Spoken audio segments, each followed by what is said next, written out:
It's time to take a ride on the Steelers Afternoon Drive with our co-hosts, Alan Saunders and Zachary Smith.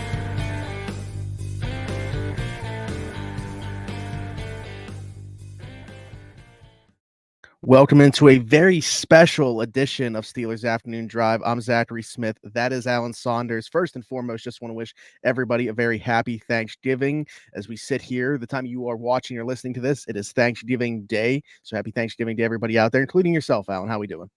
I'm doing great. We have a Thanksgiving special. It's like Charlie Brown or something. Like There we go.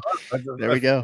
I feel like, and that's kind of the thing we wanted to talk about here is I feel like this little podcast has grown into something since we planted this seed way back at the beginning of training camp. And I just, you closed our last show on Wednesday with expressing your thanks to this audience. And I really think that's the theme here is that I'm just so happy that we found a group of people that care about what we think, that like our takes or hate our takes enough to like and listen to them and comment about them and to have people to share our knowledge with and to express that in our own way, I think has been super rewarding and just it's just really awesome. It's a two-way street. There's a lot of give and take that go along with it. We're giving people the content, a daily thing in terms of the Steelers, which I think we know this fan base, chomping at the bit for any bit of content surrounding the team that they can get. So, they get that. And in return, the comments that we get, the support that we get, we appreciate all. Like you said, even the ones that come in and are disagreeing with us, that is totally fine. We don't claim to be 100% with our takes here. We love the people that are as engaging as they are in the comments section. Try to engage back, try to get to as many as possible, especially on Wednesday's episode. We got to like 4 different that we had in the chamber there. But yeah, it's just everything that has come of this podcast up to this point.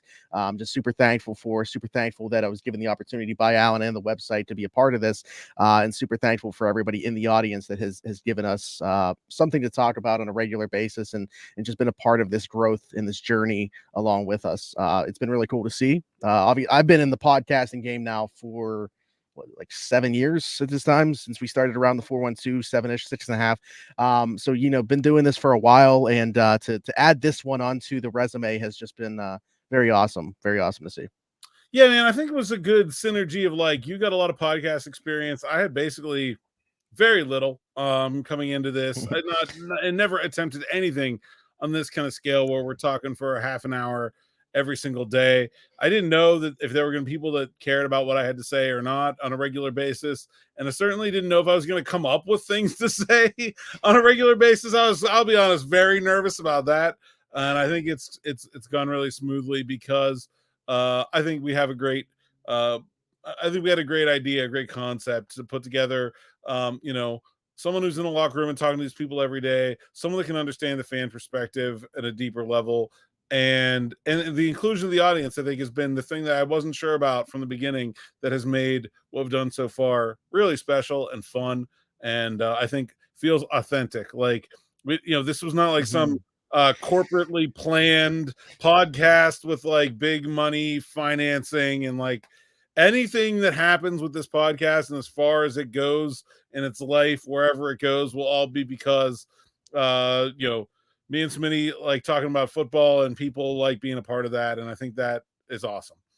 Yeah, I think the uniqueness and the relatability are, why we are sitting where we are with this thing and why we've been able to accomplish, I guess that's the word to use here, what we have in a very short period of time. You spoke to the uniqueness a little bit, just as a refresher, because we've gotten some comments about it recently. Alan covers the team. He's around the team every day. I bring the fan perspective. And as far as we know, going back, I did some research on this. It's really not something that was being offered within the Pittsburgh sports space. So, to be able to give Steelers fans something unique, something that's not really being done, thought it was a cool opportunity. That's why we are sitting here right now. Speak to the Steelers. I feel like we'd have to find some way to work them into this show. It's not exactly going to be your typical Steelers Afternoon Drive, but we will find a way to work the Steelers into this show with some Steelers superlatives. Yeah, Alan. Some Thanksgiving-y ones. Yes. But before we get to that, I just what's your I need a Thanksgiving take, and I'm putting you on the spot. We didn't.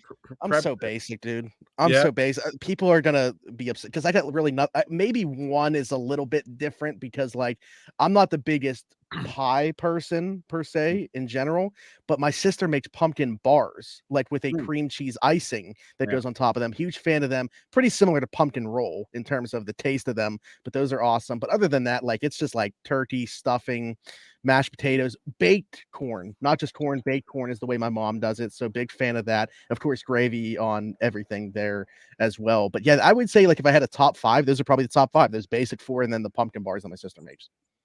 My birthday is coming up just after Thanksgiving. It's always like right after Thanksgiving, and so somewhere along the line, like Thanksgiving became like the de facto day that we celebrated my birthday in the family. Probably like when I stopped being like a kid with like I don't know, Thomas the Tank Engine birthday party or something like that. Like whatever age you age out of themed birthday parties, my birthday Mhm. just got moved to Thanksgiving, which is totally fine by me. I'm not a person that actually really cares about something my birthday at all.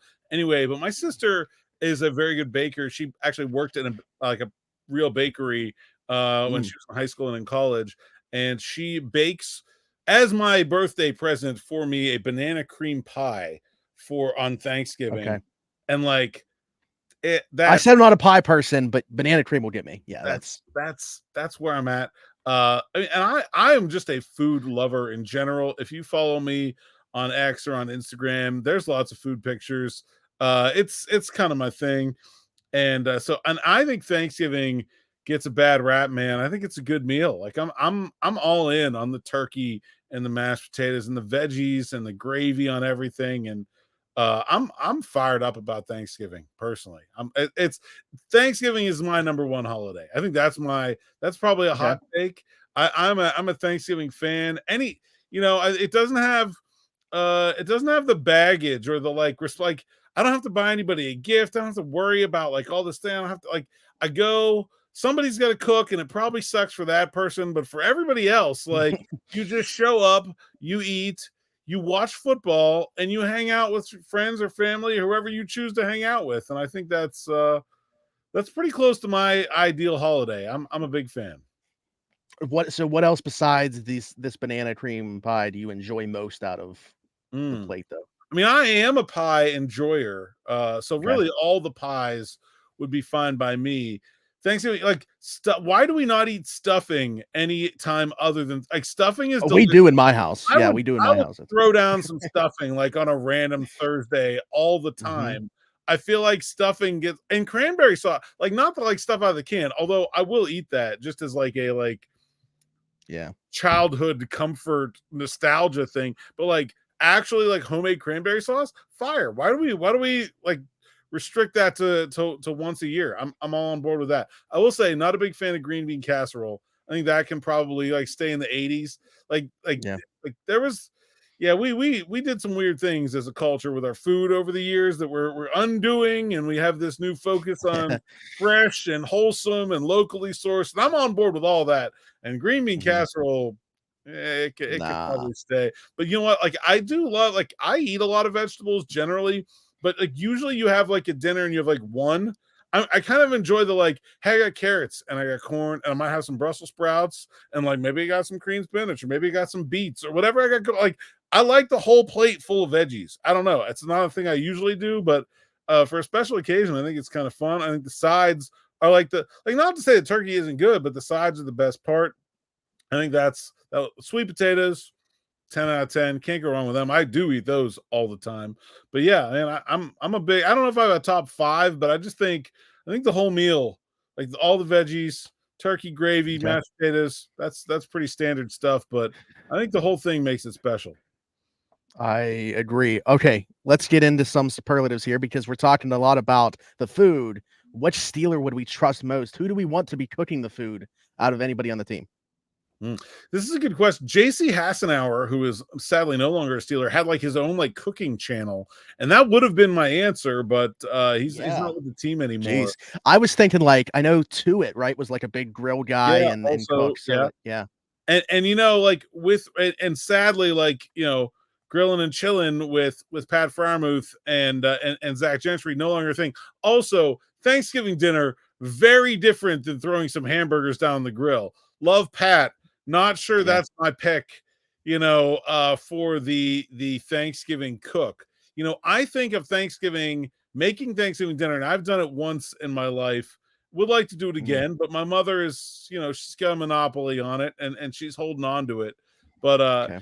I think the way I think of Thanksgiving is like a meticulous order of organization, right? You need someone who's like very, very finely detailed, like with you got to have everything timed out. Dry turkey, one of the worst things in the world. Like just can't have it. So I think you need someone who's like very precise and very meticulous. I'm gonna go Chris Boswell as my Thanksgiving cook. I just feel like the mental game, the prep, he's got it down. Okay, so I've thought a lot about this, and this plays into following these guys on Instagram, knowing what they're about when they're not on the football field. I'm going with Nick Herbig.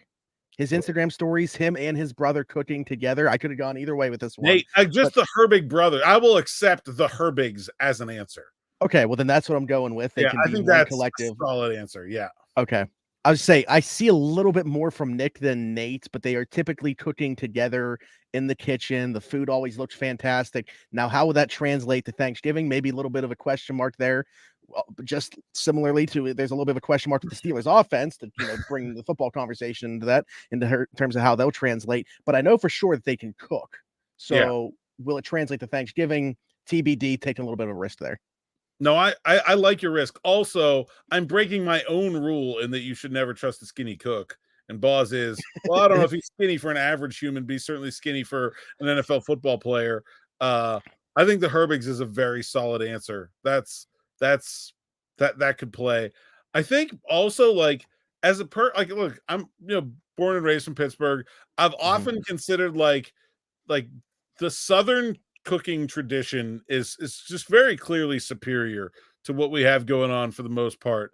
So I think maybe like somebody from the South like would be a good answer too. I'm not like coming up with somebody like right off the top of my head, but I think somebody like that would be someone I might enjoy going to their Thanksgiving and like give me some okra, give me some of that like red beans and rice, maybe, like that kind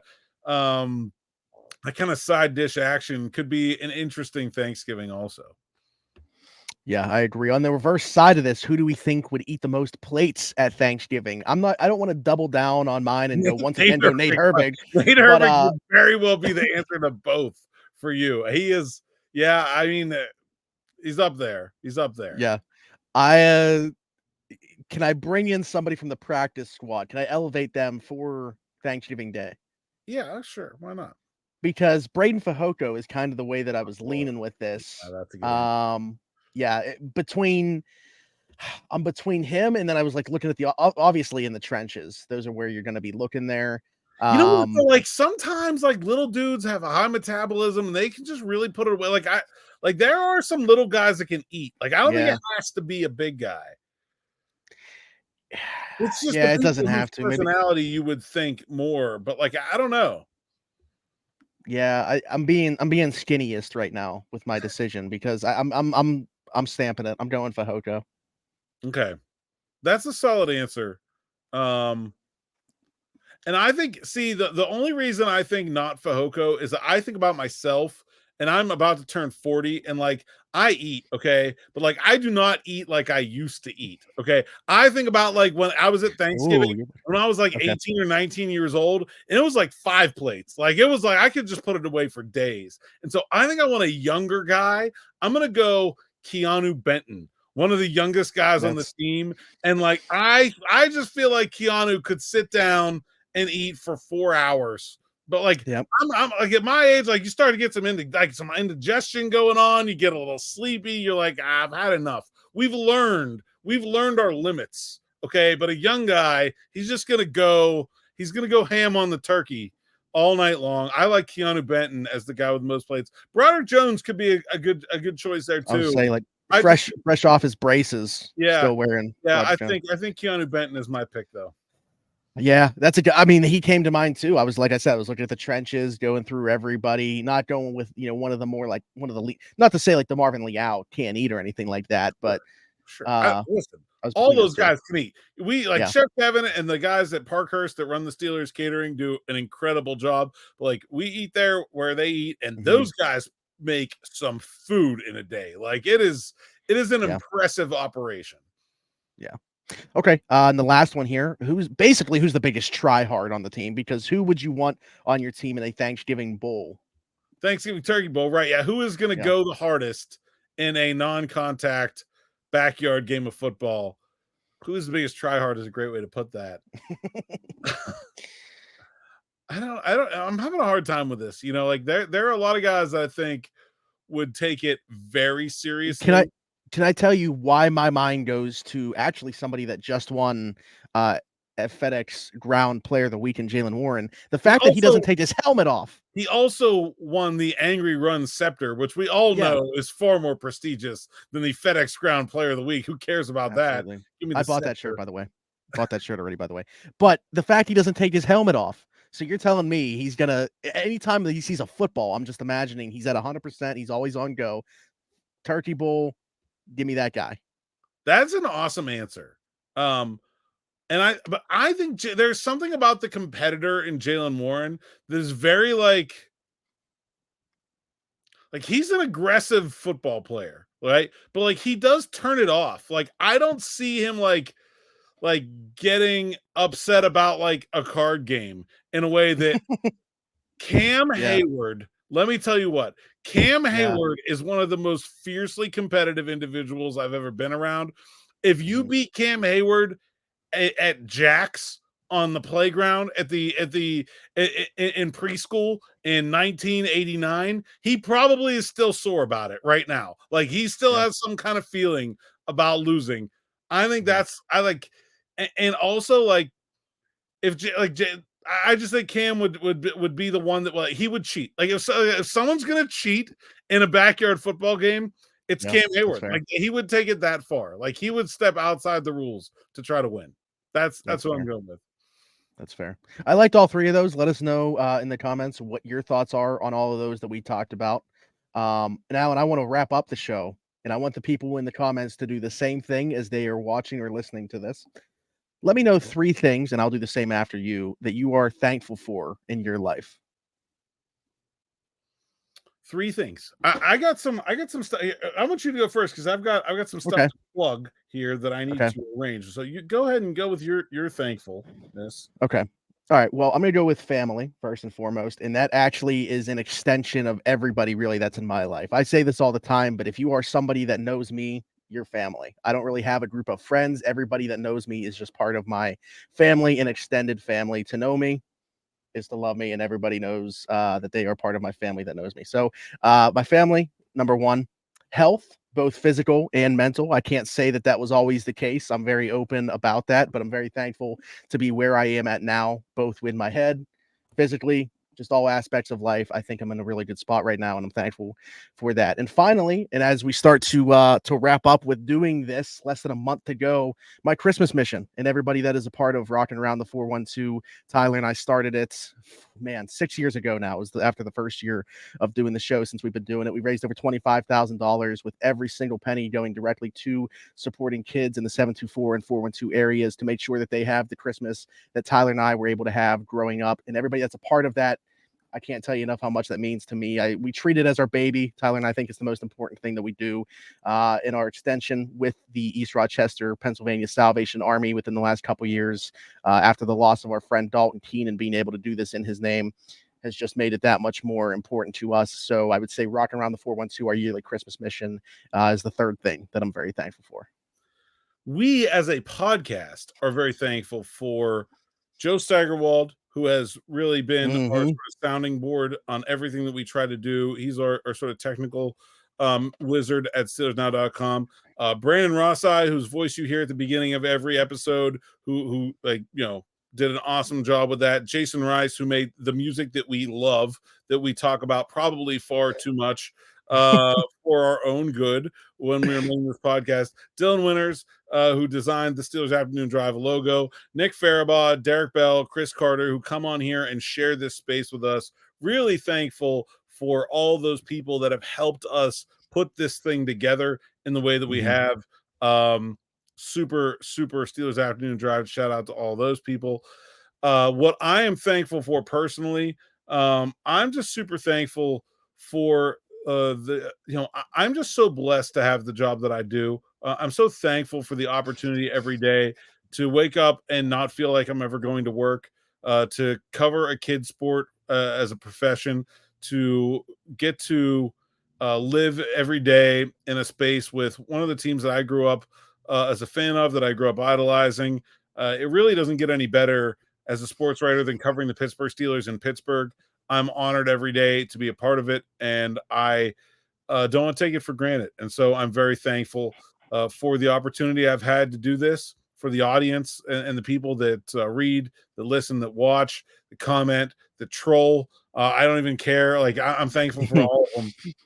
I actually really love the trolls. Like, they don't even bother me. Like, dunking on trolls is like stress relief for me. So, like, you got more, bring it on. Like, they don't even. Yeah. I love all of you, even the trolls. Really, especially the trolls, because I'm glad people care, man. That's what it's all about. If nobody cared, this would be a pretty awful existence, and you all do, and I'm really thankful for it.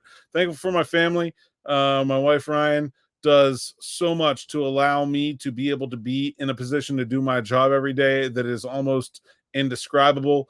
This is I don't know that people talk about this enough, but this is sort of a dirty secret on sports writers, but this is not an easy job on your family, man. There are not a lot of well-adjusted individuals in my job in terms of their work-life balance, in terms of how much they're able to see and spend time with their family. And I would not be here every day if it wasn't for Ryan and her understanding and her sacrifices and her hard work in her career, because no matter how many words you read over at SteelersNow.com, this thing is not exactly a way to get rich quick, if you know what I mean. And my daughter Allie and my mom and just my entire extended family included in that as well, and their sort of understanding and appreciation for the unique job that I have and the sort of special requirements that come along with it. Very thankful that we got my pup Bruce around for another year. He had a big scare this summer, and I did not think that we were going to have Thanksgiving with my boy. Wow. I'm very excited that we are. He is 13 this year, so probably not too many more. They start to get up there at that point, and you start to think, all right, this might be the last one. So savoring every minute that we get with him this year as well. And yeah, I think that's all I got. There we go. Love it. Again, I want to see what you all have to say, the audience here. 3 things that you're thankful for, as well as answering along with us the Steelers superlatives that we listed below. Alan, this has been a blast. It was a lot different than a typical Steelers afternoon drive, but really enjoyed this one. I think the people will too. A little bit of insight into maybe our lives behind just the Steelers as well, which is really cool. Yeah, that was fun. Let's do it. All right, Alan. We had an idea. I had an idea that for this that I did not get to do. So maybe we'll revisit it next time we have a holiday episode, something like that. You know, we can do that and let's go. Pretty major holiday next month as well, from what I hear. So yeah. All right, Alan, tell the people where they can find you. At @Saunders_PGH on X, at PGH Steelers Now, SteelersNow.com. Like and subscribe to YouTube channel, and have a very happy Thanksgiving. Absolutely. I second that sentiment. Everybody have a very happy Thanksgiving. I'm Zachary Smith, PGH. Find me everywhere. Like, subscribe, hit that notification bell. Comment down below. Like I said, that wasn't a request. That was a demand to comment down below your answer to all of those. Leave us a 5-star review if you were listening somewhere else. For Alan Saunders and myself, once again, happy Thanksgiving. We will see you next time. Thanks for jumping in. Take another ride on the Steelers Afternoon Drive.